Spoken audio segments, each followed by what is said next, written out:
Hello to all my cutie bookies. कैसे हो आप सब लोग? I hope you all are doing very well. मैं हूं आपकी बायोलॉजी मेंटर फिजा और आज हम लोग इस वीडियो के थ्रू बहुत ही ज्यादा इंटरेस्टिंग और अमेजिंग और बहुत ही ज्यादा इंपॉर्टेंट सा कुछ डिस्कस करने वाले हैं। And this video is specially for those student जो क्लास 9 से क्लास 10 में शिफ्ट हुए हैं और उनका वो पास होके आए हैं क्लास 10th में। अच्छा, if you are in class 10th ICSC तो आपको पता होगा कि आईसीएससी की बायोलॉजी ना थोड़ी सी वास्ट होती है बेटा।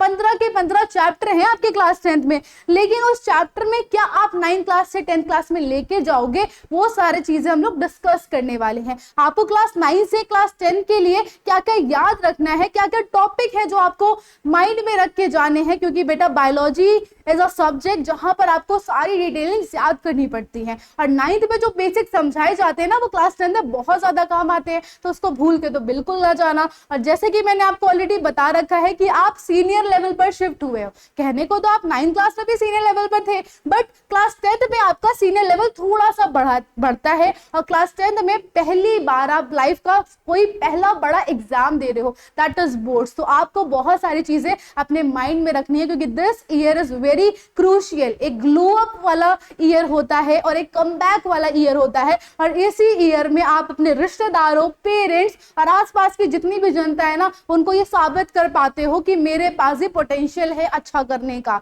ठीक है, तो अब हमारा गोल जो होगा, क्योंकि हम सबका गोल है, हम क्लास 10th में आ गए तो हम सबका गोल है कि हमें 90 प्लस तो लाना ही लाना है एट एनी कॉस्ट। ठीक है, किसी किसी का भाई एम होगा, कोई कोशिश कर रहा होगा 90 प्लस लाने की। तो हम ये जर्नी में बहुत सारी चीजें सीखने वाले हैं और स्पेशली हम ये सीखने वाले हैं कि टाइम कितना छोटा होता है, टाइम कब बीत जाता है पता नहीं चलता। अब आप देखोगे ये जो ईयर है ना, आप जिस ईयर में भी 10th दे रहे हो, ये जो ईयर है आपका, ये इतनी जल्दी निकल जाएगा कि पता ही नहीं चलेगा। कब नवंबर आ गया, दिसंबर आ गया, जन फेब कब आ गया पता ही नहीं चलेगा। तो इसीलिए मैं कह रही हूँ शुरू से लेके लास्ट तक कुर्सी की बेटी अच्छे से बांध के रखनी है, क्योंकि बहुत सारे हर्डल्स आने वाले हैं, बहुत सारे अप एंड डाउन आने वाले हैं। तो डिसअपॉइंट बिल्कुल नहीं होना है, कस के कुर्सी को पकड़ के मजबूत से चलना है। ओके, तो आज इस वीडियो में हम लोग डिस्कस करेंगे बेटा बायोलॉजी में जो आपने क्लास 9 में पढ़ा वो क्लास 10th में कितना इंपॉर्टेंट है, क्या क्या चीजें आप लेके जाओगे क्लास 10th में, और बायोलॉजी में कुछ बेसिक्स सीखेंगे जो आपको क्लास 10 में बहुत ज्यादा हेल्प करेगा।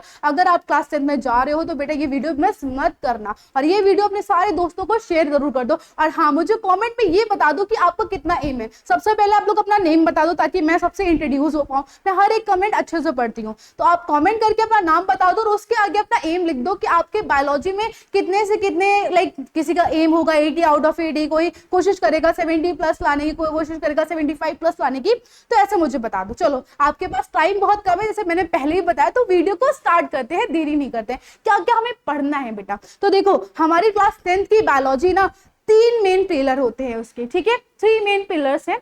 ब्लूप्रिंट एक तरीके से बोल सकते हैं हम इसको। क्या क्या चीजें हैं? सबसे पहले जो हमें पढ़ना है बेटा, that is the basic biology. ठीक है, हमारी पहली ही यूनिट आएगी बेसिक बायोलॉजी की, उसमें क्या क्या चीजें इंपॉर्टेंट है बेटा। एक तो हम cell cycle, cell division, structure and chromosome वाला एक चैप्टर पढ़ेंगे पूरा। ठीक है, that is a very big chapter. और दूसरी चीज है हम लोग एक चैप्टर पढ़ेंगे दैट इज जेनेटिक्स। ठीक है, इस चैप्टर में होगा क्या, आपने सेल पढ़ा है पहले भी, ठीक है, थोड़ा सा एडवांस, थोड़ा सा डिटेल्ड में आ जाएगा। ठीक है, जेनेटिक्स आपके लिए थोड़ा सा होगा क्योंकि बहुत सारी डिटेल्स उसमें इंक्लूडेड होंगी। देन दूसरी चीज बात करें तो बेटा प्लांट फिजियोलॉजी तो आपने पढ़ी होगी। ठीक है, ट्रांसपिरेशन वगैरह, रेस्पिरेशन वगैरह, बट प्लांट फिजियोलॉजी यहाँ पर थोड़ी एडवांस हो जाती है। आपने फोटोसिंथेसिस का छोटा सा फॉर्म पढ़ा होगा, बट यहाँ पर फोटोसिंथेसिस बहुत ज्यादा वास्ट हो जाती है। ठीक है, और ही बहुत सारी चीजें हैं प्लांट फिजियोलॉजी में, एक पूरी यूनिट है। बाकी सारी चीजें कैसे पढ़नी है, क्या पढ़ना है, क्या इंपॉर्टेंट है, सब मैं बताऊंगी, टेंशन लेने की कोई जरूरत नहीं है। सिर्फ यहाँ पर इंट्रोडक्शन दे रही हूँ क्या क्या चीजें इंपॉर्टेंट है, basic biology, plant physiology and सबसे मेजर, सबसे इंपॉर्टेंट चीज जो बोर्ड्स के एग्जाम में 40 to 45 नंबर का आता है, दैट इज ह्यूमन एनाटॉमी। बेटा इसको तो मिस करके जाने ही नहीं। अच्छा, आपने भी ह्यूमन एनाटॉमी 9 क्लास में पढ़ी है, बट उसमें डाइजेशन पढ़ा है, रेस्पिरेशन पढ़ा है, बट यहाँ पर ह्यूमन एनाटॉमी को देखें हम लोग तो हम लोग अपने ही अंदर के और भी सारे सिस्टम पढ़ते हैं, लाइक सर्कुलेटरी सिस्टम पढ़ेंगे, नर्वस सिस्टम पढ़ेंगे, एंडोक्राइन सिस्टम पढ़ेंगे, एक्सक्रीटरी सिस्टम पढ़ेंगे, सेंस ऑर्गन्स पढ़ेंगे। बहुत सारी चीजें हैं यहाँ पर जो बहुत ज्यादा ज्यादा डिटेल में पढ़नी है और इसके सारे कोई बेसिक्स मैं आपको अभी बताने वाली हूँ कि क्या क्या बेसिक्स होने वाले हैं। इससे पहले एक बहुत इंपॉर्टेंट बात है, क्योंकि हम लोगों ने आपके लिए एक बैच लॉन्च किया है बेटा, that is class 10 specially design for class 10 student ICSE class 10 rankers pro. अब ये आपको ऑलरेडी इंट्रोड्यूस होगा क्योंकि हम अपने चैनल पर वेदांत मेंटर्स चैनल पर आपको ऑलरेडी इंट्रोड्यूस करा चुके हैं इस बैच से। अच्छा, इस बैच में मिलेगा क्या क्या आपको, ठीक है, देखो यहाँ पर जितने भी बेसिक प्लान्स होते हैं, आप लोगों ने रैंकर्स वाला बैच सुना होगा, ठीक है, जितने भी बेसिक प्लान हैं, लेक्चर्स होंगी, लाइव लेक्चर्स होंगे, डाउट सॉल्विंग क्लासेस होंगी एक्सेट्रा। अब हमारे जो प्रणय भैया हैं, आपको पता होगा क्लैरिफाई नॉलेज पे प्रणय भैया आपको कितने अच्छे से पढ़ाते हैं सारे ही सब्जेक्ट।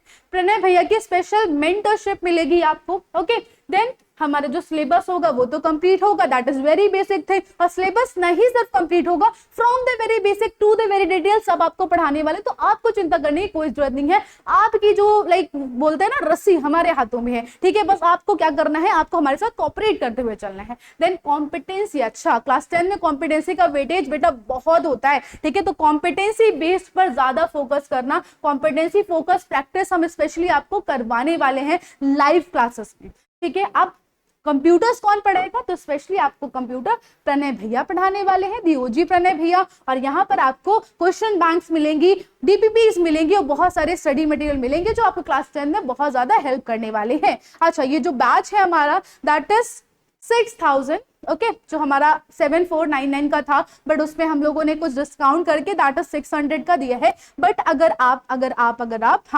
अगर आप ये कूपन कोड अप्लाई करो तो, ठीक है, अगर आप कूपन कोड अप्लाई करते हो तो आपको ये बैच पूरे ईयर का, that is not monthly fees और समथिंग एल्स, ये पूरे साल की कोर्स फीस है आपको क्लास 10 में पास कराने की। और सारे सब्जेक्ट, नहीं सिर्फ बायोलॉजी, ना ही सिर्फ physics chemistry, computers, physics chemistry biology और जितने भी सारे सब्जेक्ट हैं ये आपको इसी प्राइस में मिल जाएंगे। चलो भाई, ये बैच की बातें तो बाद में होंगी, हम बायोलॉजी की बात करने आए कि बायोलॉजी में क्या क्या करना है मैम, क्या क्या याद रखना है। सबर करो, why to fear when Fiza ma'am is here. भाई देखो, हमें पता है, हमने सेल पढ़ा है कि सेल एक बेसिक यूनिट है हमारे बॉडी की, ठीक है। अब हम कब कैसे बनते हैं, आपको पता है हम कैसे बनते हैं। हमारे मदर से आता है ओवम, फादर से आता है स्पर्म, देन वो फ्यूज होता है और उसी फ्यूजन से एक सेल प्रोड्यूस होता है, उसको क्या बोलते हैं, जाइगोट बोलते हैं। और उसी एक सेल से लाइफ स्टार्ट होती है और वही एक सेल आगे चलकर एक पूरा ह्यूमन बीइंग बनाता है। पता है कि नहीं पता है। देन ये सेल क्या करता है भाई, मल्टीप्लिकेशन होता है इसका, आगे जाइगोट से एम्ब्रियो बनता है, ठीक है, ब्लास्टोसिस बनता है, बहुत सारा प्रोसेस होता है, वो सारी चीजें आपको क्लास 10 में पढ़नी है, ठीक है। देन सेल डिवीजन मल्टीप्लिकेशन करते करते एक फाइनली ये डुगू कौन है बेटा, ये ह्यूमन बीइंग है, फाइनली डुगू या फिर ह्यूमन बीइंग बन जाता है। तो एक जाइगोट से क्या होता है बेटा, बहुत ज्यादा इनफाइनाइट पॉसिबिलिटीज हो सकती हैं, लाइक एक ह्यूमन बीइंग पूरा बन सकता है, बहुत सारे सेल, एक सेल से बहुत सारे सेल डिवाइड होके पूरा एक ह्यूमन बीइंग, और ह्यूमन बीइंग में तो कितने सारे सेल होते हैं, ठीक है। तो ये सारी चीजें आपको याद रखनी है कि एक सेल जिसको हम लोग जाइगोट बोलते हैं उससे पूरा ह्यूमन बीइंग फॉर्म हो सकता है। ये तो बेसिक सी चीज है, तो पता होगा। आगे बढ़ते हैं, तो आगे आपने पढ़ा है कि एक होता है स्टेम सेल, ठीक है। Stem cell is a very basic cell जिसके पास अभी कोई भी स्पेशलिटी नहीं है, अनस्पेशलाइज्ड सेल है, ठीक है। लेकिन यही स्टेम सेल आगे चल के, जैसे कि आप आगे चल के अपना करियर चूज करते हो ना कि मुझे ये बनना है, मुझे वो बनना है, तो ये स्टेम सेल आगे चल के अपना करियर चूज करता है कि मुझे ये वाला सेल बनना है, मुझे वो वाले सेल में स्पेशलाइज होना है। जैसे कि अगर स्टेम सेल ने डिसाइड किया दैट कि उसको ट्रांसपोर्ट करना है O2, ठीक है, तो वो RBC बनेगा बेटा, ठीक है। और RBC का काम क्या होगा, वो ट्रांसपोर्ट करेगा हमारी ऑल ओवर बॉडी में O2 ऑक्सीजन का ट्रांसपोर्टेशन करेगा। देन अगर बात करें स्टेम सेल, अगर स्टेम सेल न्यूरॉन बनता है तो वो क्या करेगा बेटा, हमारी पूरी बॉडी में सिग्नल सेंड करेगा, ब्रेन से हमारी बॉडी पार्ट तक लेके जाएगा, बॉडी पार्ट से ब्रेन तक लेके जाएगा। तो stem cell is an unspecialised cell जिसके पास अभी कोई भी स्पेशलिटी नहीं है, लेकिन वो फर्दर आगे चल के एक ना एक स्पेशलिटी में शामिल हो जाता है। मसल सेल की बात करें, अगर ये मसल सेल बनता है तो वो मूवमेंट के काम आएगा। तो स्टेम सेल एक अनस्पेशलाइज्ड सेल है जिसमें स्पेशलिटी आती है, बाद में आती है, ठीक है। यहाँ पर लिखा भी है कि स्टेम सेल हमारा क्या होता है बेटा, फाउंडेशनल सेल होता है, जो कि लाइक एक पावर होती है उसके अंदर कि किसी भी टिश्यू या फिर किसी भी सेल में कन्वर्ट हो सकता है, स्पेशलाइज्ड टिश्यू या फिर सेल में। आगे बढ़ते हैं। अच्छा, यहाँ पर सबसे ज्यादा इंपॉर्टेंट चीज है, आपको पता है ये जो हमारी सेल है, the basic factory of life. ठीक है, फैक्ट्री क्यों बोलते हैं बेटा? क्योंकि इसके पास खुद का मैनेजर होता है, इसके पास खुद का प्रोटीन बनाने की एक मैन्युफैक्चरिंग यूनिट होती है। ठीक है, इसके पास खुद की प्रोटीन, लिपिड्स ट्रांसपोर्ट कराने की एक मैन्युफैक्चरिंग यूनिट होती है। किसके पास? सेल के पास। हम लोग पढ़ के आए सारे ऑर्गेनल, लेकिन यहाँ पर भी क्लास 10 में भी सारी ऑर्गेनल को डीप डिटेल्ड में पढ़ना है आपको। ओके, अगर हम लोग बात करें तो सेल में क्या होता है बेटा? देखो, सेल की एक आउटर लेयर होती है, दैट इज सेल मेम्ब्रेन। अच्छा, यहाँ पर वॉल लिखा है, सेल वॉल अलग होती है बेटा। ठीक है, वॉल इसलिए लिखा है क्योंकि यहाँ पर मैं बताना चाहती हूँ that cell membrane is the protective covering. ठीक है, एक प्रोटेक्टिव कवरिंग होने के साथ साथ ये अलाउ करती है कि सेल के अंदर क्या आ सकता है, क्या नहीं आ सकता। ठीक है, it is a semi permeable membrane जो अलाउ करती है कि सेल के अंदर कौन सा पार्टिकल आ सकते हैं, कौन से पार्टिकल नहीं आ सकते, और ये सेल में एंडोऑस्मोसिस, एक्सोऑस्मोसिस के लिए रिस्पॉन्सिबल होती है। ओके, अब बात करते हैं सेल के अंदर। सेल मेम्ब्रेन के अंदर आता है cytoplasm. Cytoplasm is a fluid jelly like structure, ठीक है, जिसमें कि सारे ऑर्गेनेल रहते हैं। देन बात करें सबसे मेन जो होता है बेटा, यहाँ पर ये न्यूक्लियस होता है। सबको पता है न्यूक्लियस को हम लोग क्या बोलते हैं? दी बॉस। ये ओजी बॉस है हमारे पूरे सेल का। क्या है भाई? दी ओजी बॉस। क्या करता है? पूरे सेल को कंट्रोल करने का काम करता है, पूरे सेल में अच्छे से मैनेजमेंट बनाए रखता है। जैसे कि एक पूरी फैक्ट्री में मैनेजर होता है ना, सारी चीजों को ख्याल रखता है, वैसे यहाँ पर हमारा न्यूक्लियर भैया है, न्यूक्लियस भैया, सॉरी। ओके, पक्का हो गया यहाँ पर। अच्छा, अब न्यूक्लियस को डीप डिटेल में भी पढ़ना है बेटा, न्यूक्लियस को ऐसे पढ़ के छोड़ नहीं देना। जो हमारा पहला वाला चैप्टर है, cell cycle, cell division, structure and chromosome, बहुत बड़ा है, उसमें सारी चीजें डिटेल में पढ़ाई गई है। सेल, सेल के अंदर, सेल के अंदर के अंदर। ठीक है, चलो, तो सेल के अंदर क्या है भैया? न्यूक्लियस है, जहां पर सारे सीक्रेट होते हैं। कौन कौन सीक्रेट होते हैं? कि आप कैसे बने, आप में ये ट्रेड कहाँ से आया, कौन कीप करता है बेटा? सेल के अंदर का न्यूक्लियस। अब न्यूक्लियस के ऊपर होती है बेटा एक मेम्ब्रेन।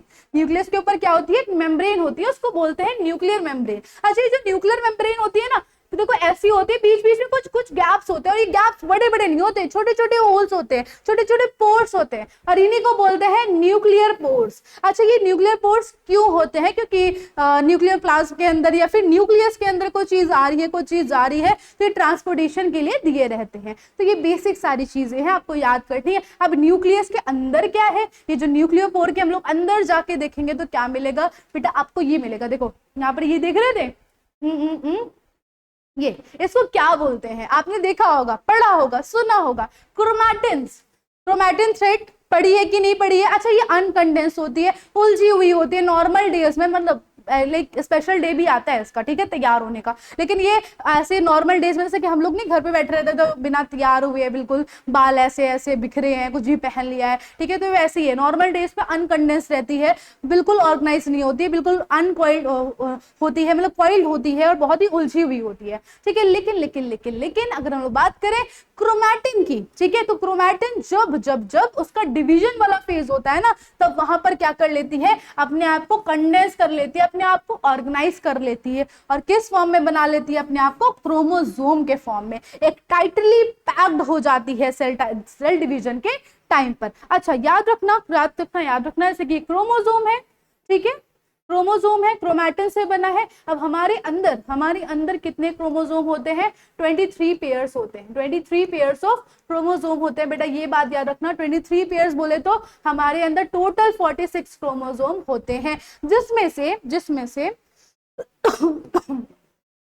से हमारे 22 ऑटोसोम्स होते हैं बेटा। ऑटोसोम्स क्या है? ये हमारी पूरी बॉडी की डिजाइनिंग, बॉडी में कैसा ट्रेट है, बॉडी कैसे दिख रही है, आउटर स्ट्रक्चर, उसके लिए रिस्पॉन्सिबल होंगे। और एक जो पेयर होगा बेटा, एक पेयर हमारा सेक्स क्रोमोसोम होगा, जो हमारा सेक्स डिटरमाइन कर रहा होगा। ओके, याद रखना ये बात, ये बहुत बेसिक सी चीज है, लेकिन इस पर भी क्वेश्चन फॉर्म होंगे बोर्ड्स वाले। आगे बढ़ते हैं, दो structure of DNA, that is very important thing in class 8। DNA क्या है बेटा? डीएनए हमें पता है बेटा, एक लॉन्ग हेलिकल स्ट्रक्चर होता है, ठीक है, जो कि क्या कंटेन करता है? जीन कंटेन करता है। एंड जीन में क्या होते हैं? हेरिडिटरी मटेरियल होते हैं, जेनेटिक इंफॉर्मेशन होती है। अब डीएनए सिर्फ अकेला नहीं होता, डीएनए के साथ होते हैं हिस्टोन प्रोटीन्स, और यही हिस्टोन प्रोटीन्स डीएनए को अपने अराउंड रैप्ड कर लेते हैं, और यही रैप अप करके क्या बनते हैं? क्रोमैटिन्स बनते हैं। समझ में आया? क्रोमैटिन, डीएनए से क्रोमैटिन, क्रोमैटिन से क्रोमोसोम, समझ में आया, समझ में आया। डीएनए हिस्टोन प्रोटीन के अराउंड रैप होंगे तो क्रोमैटिन बनेगा, देन क्रोमैटिन क्या बनाएंगे बेटा, क्रोमोसोम बनाएंगे। अच्छा अच्छा अच्छा, ये बात समझ में आई। अब यहाँ पर बात खत्म होती है हमारे बेसिक बायोलॉजी की। बेसिक बायोलॉजी में इतना पढ़ना है, जेनेटिक का थोड़ा बहुत पार्ट पढ़ना है कि भाई जेनेटिक्स क्या है, तो वो आपको पूरे चैप्टर में अच्छे से डिटेल में समझाया जाएगा। उसका बेसिक अभी ना लो, इतना बेसिक आपके लिए बेसिक बायोलॉजी जरूरी है। अब बात करते हैं जो हमारे सबसे मेजर चैप्टर है हमारी पूरी पूरी पूरी प्लांट फिजियोलॉजी का, दैट इज फोटोसिंथेसिस। ठीक है, तो फोटोसिंथेसिस तो सबको पता है, the process by which plant make their own food. लेकिन थोड़ा सा ट्विस्ट है इसमें क्लास 10th में कि भाई प्लांट को कुछ चीजों की नीड होती है जिसकी हेल्प से वो क्या बनाते हैं, फूड बनाते हैं। ठीक है, ये आपको बेसिक सी चीज पढ़ाई जा रही है, लेकिन यहाँ पर आपको फेजेस ही पढ़ने हैं, डार्क फेज, लाइट फेज ही पढ़ना है। अभी नहीं पढ़ाऊंगी, अभी तो बेसिक समझा रही हूँ। देखो यहाँ पर लिखा है मैंने, प्लांट नीड रोटी कपड़ा और मकान जस्ट लाइक अस। ठीक है, जैसे कि भाई इसको वाटर की नीड है, CO2 की नीड है और लाइट की नीड है। अच्छा, लाइट कहाँ से मिलती है, लाइट कौन सी लाइट है, ऐसा ट्यूब लाइट नहीं, उसको सनलाइट की जरूरत है। ठीक है, वो सन लाइट से क्या एब्जॉर्ब करते हैं, फोटॉन्स एब्जॉर्ब करते हैं बेटा, याद रखना है इसको। ठीक है, वो सनलाइट से क्या एब्जॉर्ब करते हैं, प्लांट्स फोटोन एब्जॉर्ब करते हैं। कौन से प्लांट, ऑटोट्रॉफ्स, ग्रीन प्लांट्स। ठीक है, ऑटोट्रॉप्स, ग्रीन प्लांट्स। अच्छा, ये जो ऑटोट्रॉप्स है या फिर ग्रीन प्लांट्स जो हैं वो सनलाइट से फोटॉन्स को एब्जॉर्ब करेंगे, देन उस सन एनर्जी को या फिर लाइट एनर्जी को केमिकल एनर्जी में चेंज करते हैं। ठीक है, और ये केमिकल एनर्जी में चेंज कहां पर होता है बेटा, यहाँ पर होते हैं कुछ क्लोरोप्लास्ट जिनके अंदर होता है ग्रीन कलर का पिगमेंट, दैट इज हमारा बेटा क्लोरोफिल। ठीक है, क्लोरोफिल, और क्लोरोफिल के अंदर ही हमारा लाइट एनर्जी किसमें चेंज होती है, केमिकल एनर्जी में चेंज होती है। ठीक है, कार्बन डाइऑक्साइड कहाँ से मिलता है भाई, हम लोग ये एक्सहेल करते हैं और हम लोग ही एनवायरमेंट में देते हैं। देन ये जो एनवायरमेंट वाला कार्बन डाइऑक्साइड है प्लांट के पास जाता है। देन वाटर, हम लोग अच्छे इंसान हैं या फिर कभी कभी नेचुरली भी आ जाता है, सॉइल से वाटर हमारे प्लांट को मिल जाता है। तो प्लांट वाटर हमारा CO2 और लाइट एनर्जी की हेल्प से क्या बनाता है, अपना फूड बनाता है, दैट इज C6H12O6। याद रखना, ये क्या है, ये ग्लूकोज है, प्लांट का फूड है। ठीक है, plant doesn't like pasta, pizza. ठीक है, उसको क्या पसंद है, ग्लूकोज पसंद है, तो इसीलिए हर बारी वो क्या बनाता है, ग्लूकोज बनाता है। चलो, प्लांट को अपना न्यूट्रिशन कैसे मिला, अच्छा, यहाँ पर ना आपको रिएक्शन बड़े अच्छे से याद रखनी है। ठीक है, यहाँ पर 6H2O या फिर 6CO2 भी लिख सकते हो। ठीक है, 6CO2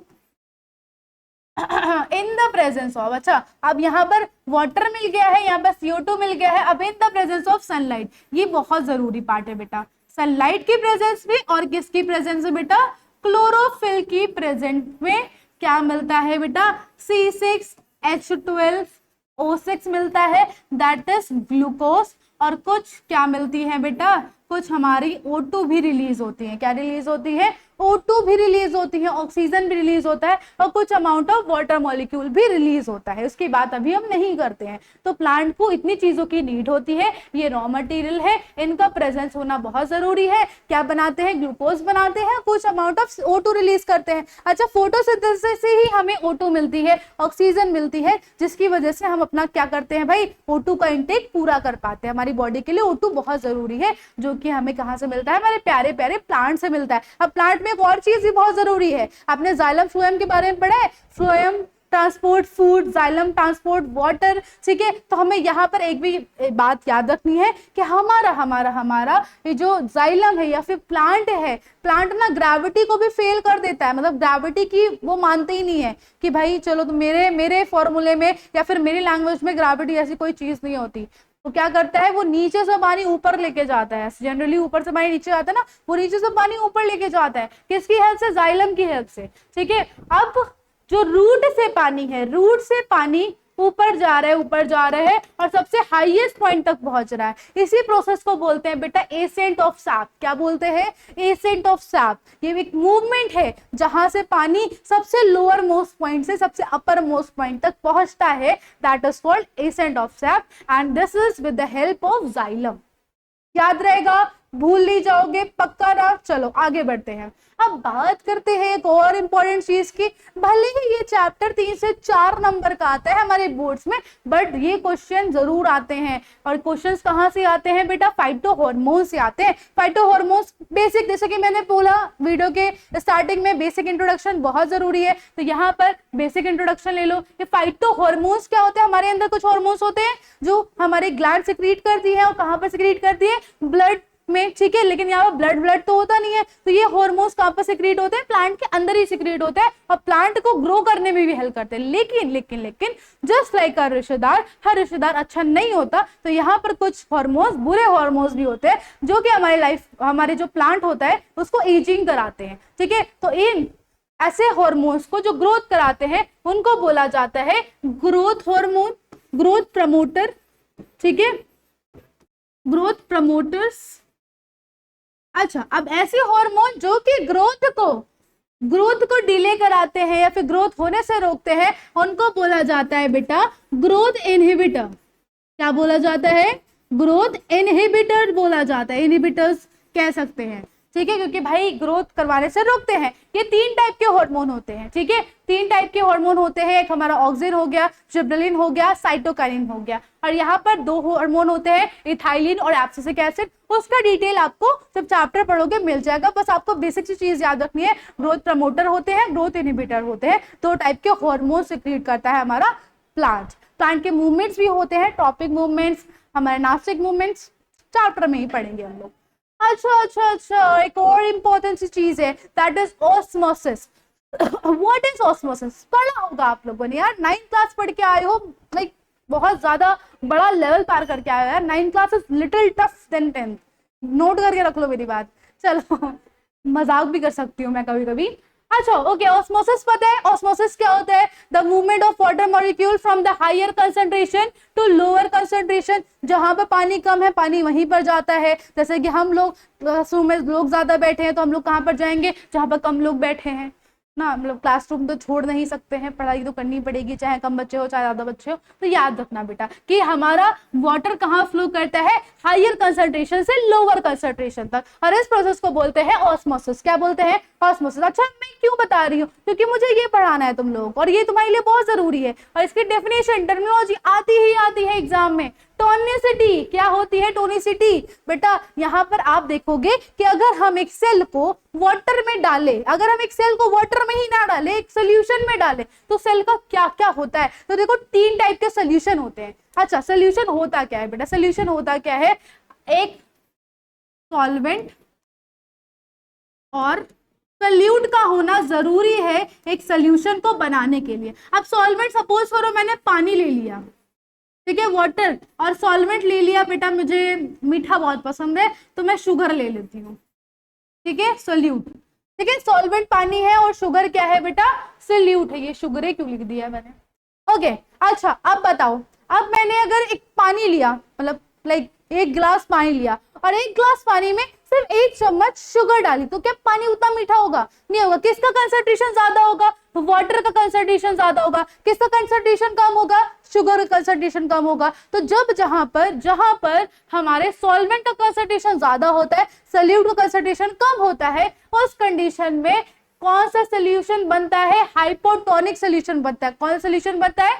हाइपोटोनिक सोल्यूशन बनता है। अब हाइपोटोनिक सोल्यूशन, अब उस सोल्यूशन में हम सेल डालें, हम कोई भी सेल डाले, रेजिन डाल दिया हमने, किशमिश खाते हो ना, अच्छी नहीं लगती, मुझे भी नहीं अच्छी लगती, किशमिश डाल दिया। अब वो किशमिश होगा क्या? हमें पता है पानी कहाँ से कहाँ फ्लो करता है? From higher concentration to lower concentration. Glass में पानी ज्यादा है, रेजिन के अंदर पानी कम है। अब रेजिन क्या करेगी? उस पानी को सोक करेगी, और क्या करेगी भाई? फूल जाएगी, मोटी हो जाएगी, मोटू सी, ठीक है। तो इस कंडीशन में हाइपोटोनिक सोल्यूशन में अगर हम लोग कोई भी सेल डालते हैं, तो सेल क्या करती है? सेल क्या हो जाती है? स्वेल हो जाती है। याद रखना, क्वेश्चन जरूर आता है, सेल क्या हो जाती है? स्वेल हो जाती है, क्योंकि पानी की प्रॉपर्टी है कि वो हायर कंसंट्रेशन से लोअर कंसंट्रेशन मूव करता है। अब बात करते हैं, अगर मैंने 1 गिलास पानी लिया, 1 गिलास पानी में 20 चम्मच शक्कर डाल दी, मुझे बहुत मीठा पानी पीना था, लेकिन मैंने 20 चम्मच शुगर डाल दी है। अब पानी कंसंट्रेशन कम होगा और किसका कंसंट्रेशन ज्यादा होगा?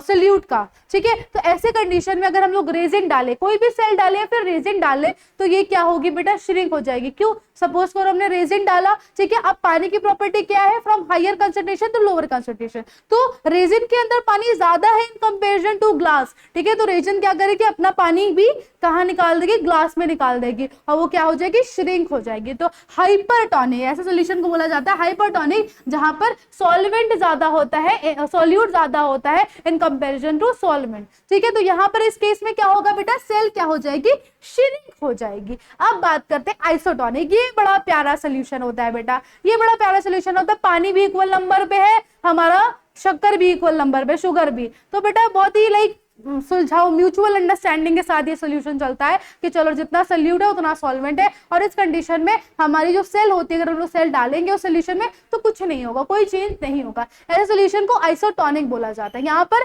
सेल बैलेंस रहती है। समझ में आया? ऑस्मोसिस बहुत जरूरी है। हो सबसे भाई लाइक शाहरुख खान टॉपिक पे आते हैं, लाइक लाइमलाइट टॉपिक पे आते हैं, दैट इज ह्यूमन फिजियोलॉजी। अरे अरे अरे बवाल चीज है, बवाल चीज है। 40 मैंने क्या बताया, 80 नंबर का पेपर होते हैं, 40 to 45 नंबर का यही आएगा। अच्छा अभी आपने क्या पढ़ा था, अभी आपने डाइजेशन पढ़ा, ठीक है, रेस्पिरेशन पढ़ा, डाइजेशन पढ़ा, रेस्पिरेशन पढ़ा, आपने देखा कि भाई डाइजेशन से ग्लूकोज बनता है, रेस्पिरेशन से ऑक्सीजन बनता है। अब वही ग्लूकोज ऑक्सीजन की हेल्प लेके क्या बनाता है, एनर्जी बनाता है, ये आपने रेस्पिरेशन में पढ़ा हुआ है। लेकिन अब चीजें एडवांस होने वाली है, मैंने बताया चीजें कैसी एडवांस है, ऐसी एडवांस है, थोड़ी सी कॉल्ड, अरे नहीं ये तो मैंने डायग्राम दिया है आपको कि आपको क्लास 10th में एक सिस्टम पढ़ना है, दैट इज ट्रांसपोर्टेशन या फिर सर्कुलेटरी सिस्टम पढ़ना है। अभी सर्कुलेटरी सिस्टम होता क्या है, अब हमने जो खाना खाया था, हमने जो ऑक्सीजन इनहेल करी थी, अब उसका ट्रांसपोर्टेशन भी तो होगा हमारी बॉडी में, हमारी बॉडी उसको कहीं से कहीं लेके तो जाएगी क्योंकि सारे ऑर्गन को उसकी नीड है, तो हमारी बॉडी में इसी चीज का ट्रांसपोर्टेशन होता है थ्रू द ब्लड। अब ब्लड कैसे लेके जाता है हमारे ऑक्सीजन और ग्लूकोज को, तो यहाँ पर कुछ आर्टरीज होती हैं, कुछ वेन्स होते हैं। अब जो आर्टरीज है, याद रखना, हैशटैग लगा लीजिए, ये जो आर्टरीज है ना बेटा, आर्टरीज हमेशा ऑक्सीजन रिच ब्लड लेके जाती है जहां पर ऑक्सीजन होता ही होता है, ठीक है, ऑक्सीजन बहुत सारा है तो वो किस में जाएंगे, आर्टरीज में टहलेंगे, घूमेंगे, हार्ट तक जाएंगे। लेकिन लेकिन लेकिन जहां पर ऑक्सीजन पुअर, मतलब oxygen poor in the sense ऐसा नहीं गंदा वाला ऑक्सीजन, नहीं, ऑक्सीजन कम है, ठीक है, कम ऑक्सीजन वाले ब्लड को कौन कैरी करते हैं, वेन कैरी करता है, ठीक है, वेन कैरी करता है, और यहां से ही वेन से ब्लड जाता है हार्ट में, ठीक है, और हार्ट से लंग्स में जाता है, लंग्स से ऑक्सीजन लेता है और वो ऑक्सीजन रिच हो जाता है। तो हम लोग डबल सर्कुलेशन में पढ़ लेंगे, बल सिर्फ आपको ये जानना है, आर्टरीज आर द लाइक हमारी ट्यूब्स होती है सर्कुलेटरी सिस्टम की जो ऑक्सीजन रिच ब्लड कैरी करती है, और वेन्स वो ट्यूब होती है जो कि ऑक्सीजन पुअर ब्लड कैरी करती है। अच्छा यहाँ पर एक एक्सेप्शन है, यहाँ पर एक और आर्टरी है, उसको हम लोग बोलते हैं बेटा पल्मोनरी आर्टरी। क्या बोलते हैं बेटा, पल्मोनरी आर्टरी बोलते हैं। ये एक कंडीशन में, एक कंडीशन, वो कंडीशन डबल सर्कुलेशन है,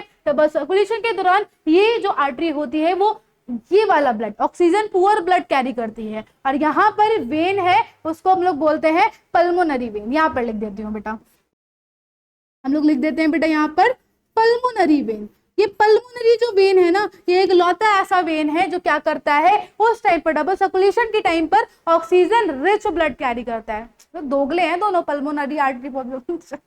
आगे बढ़ते ओ ये दी ओजीएस्ट thing in the class 10 that is human heart. इसका डायग्राम भी आ सकता है, लेबलिंग भी आ सकती है, डिटेल्स भी आ सकती है, बेसिक्स भी आ सकता है, सब कुछ आएगा बेटा, कुछ नहीं छूटेगा। अब देखो हमारा हार्ट के 4 चैम्बर होते हैं, ऐसा दिखता है हार्ट, ऐसा नहीं दिखता है हार्ट, ठीक है, या फिर ऐसा नहीं दिखता है, ऐसा दिखता है हार्ट, ठीक है। हार्ट में 4 चैम्बर होते हैं, right atrium, left atrium, right ventricle. अरे मैम ये क्या बोल रही है, देखो बेटा हार्ट हमारा पहले तो अपर और लोअर पार्ट में डिवाइड होता है। अपर पार्ट को बोलते हैं बेटा एट्रियम, क्या बोलते हैं, एट्रियम, और लोअर पार्ट को बोलते हैं बेटा वेंट्रिकल। क्या बोलते हैं, वेंट्रिकल। अच्छा अब 2 पार्ट में और डिवाइड होता है, एक राइट साइड में, एक लेफ्ट साइड में।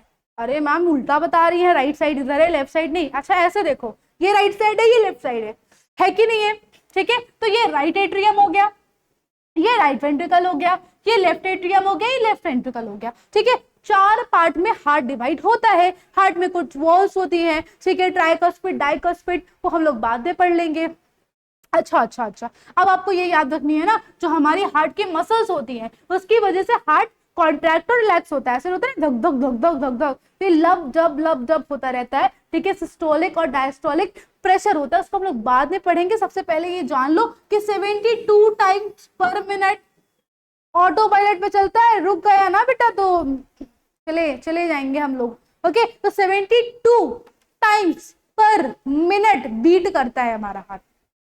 इसको जानना बहुत जरूरी था, इंपॉर्टेंट चीज थी, मुझे लगा आपको बता देनी चाहिए। ओहो, एक और रोजी चीज आती है, एक्सक्रीटिव सिस्टम, जिसको भूल के ही मत भूलना, बहुत इंपॉर्टेंट सिस्टम है ये, इससे आते हैं अच्छे खासे क्वेश्चन। अच्छा, अब बात करते हैं इसका काम क्या है। तो बेटा सब लोग सोचते हैं ये सूसू करने का काम होता है सूसू करने का काम तो आते ही है, बट हमारे अंदर जो यूरिन है वो बन कैसे रही है, इसी की हेल्प से बन रही है। अब ये बनाता कैसे, ऐसा नहीं कि हमारी बॉडी सारा पानी निकालता है, नहीं, हमारे बॉडी से ब्लड को फिल्टर करता है।